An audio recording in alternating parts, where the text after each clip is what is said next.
The base principle of any action game is the variety of enemies that exist.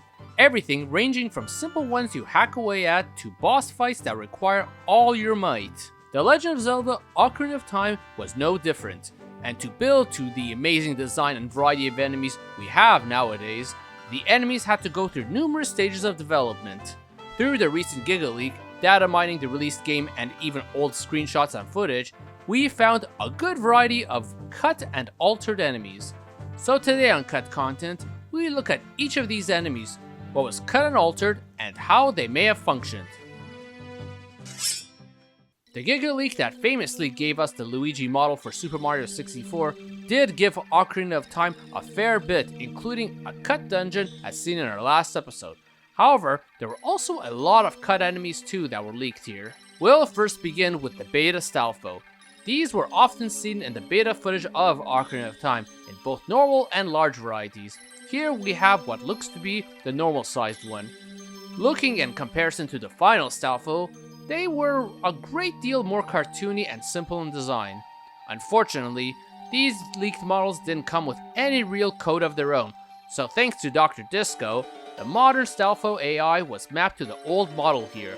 In the old beta footage, they fought in a very simple hack and slash manner, and could barely even put up a fight. However, he did come with a few animations as seen here. Next up, we have what is my personal favorite, the beta Iron Knuckle. Some like to think of him as more of a Dark Nut, which are seen in various other Zelda games due to him having a sword, but since the file was labeled as Zelda_Iron Knack, it's clear what he actually is. The Iron Knuckle was seen in many old screenshots with its very shiny armor and comes with a sword and shield. The leak unfortunately had an error and gave him 2 shields instead, but Dr.Disco restored his sword for us to view today. In comparison to the final Iron Knuckle, he is pretty simple in design, which is becoming a trend in how much more complex final enemies were in the end. While we don't have beta footage of how he fought, the leak did come with an assortment of animations that gives us an idea of him having simple block, attack, and slashing moves. But then what we have here is a beta Wallmaster or Floormaster. While at first glance one might think it is a Floormaster since the animations that came with him have him directly on the floor rather than falling and grabbing Link. We do also have a beta screenshot of this enemy, however, doing just that. So it's possible that maybe this model was used for both Floormasters and Wallmasters, but with different animations and AI.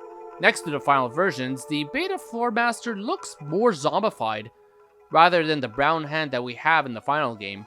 A design I prefer they had kept actually for how creepy it was. Would have worked well in certain sections of the Shadow Temple, in fact I say. Now for a more obscure enemy, what we got here is a slime. A simple slime based enemy, which we see an old material of the game. Doesn't even have much animation to the model either. This enemy doesn't in any ways appear in Ocarina of Time's final game, so it's true cut content. In modern Zelda games, the closest enemy we have to these are the Chuchus, which have eyes however. But when we look at Twilight Princess, an even closer enemy exists called Chuchus, which appear to be just more colorful versions of these. One other familiar enemy from this leak includes the famous beta Octorok, which looks a lot like his classic design from Zelda 1, and therefore has a more cartoony appearance, coming with only a simple move and jumping animation, likely shot at Link with that jumping animation. But now the creepiest one from the leak that we haven't seen any beta material to date is the enemy labeled as Baby_Skell, or Baby Skeleton. This I am unsure if it's simply just very incomplete as it lacks a face or intentionally look deformed to add to the creepiness factor. But while we haven't seen it prior in any beta Zelda material, this is likely just a beta Stalchild, which we encounter at night in Ocarina of Time. His attack animation in fact looks a lot like his too. In comparison of course, he does look a lot less detailed and rather unfinished. Through these Giga Leaks, which stem from the alpha stages of Zelda 64, there is one enemy we didn't see here however, and that was the ghostly Beta Poe. The Beta Poe, which looked to appear in the big forest that isn't in the final game, was a very interesting looking one with its more solid and fuller appearance. Much like the final game, you would kill them off using a bow too. Now, as for what is left in the data of the game, we only have one enemy actually in it, and it's an Arwing. Now, I know some of you already know about the tiny Arwing that is hidden in Ocarina of Time's data, considering this was basically to Ocarina of Time what the recent Luigi model has been to Super Mario 64. However, there still is a lot of information around it that many don't know about, including why it was here in the first place. But first, for those who don't know, yes, this is an Arwing. These are ships that appear throughout the Star Fox series that mysteriously also showed up in the data of Ocarina of Time. It's a fully functional enemy with attacks, health, and even an explosive crashing animation upon defeat. Top that off with how it even has its own introductory cutscene. Only thing missing is Navi being able to scan it. So why was it there?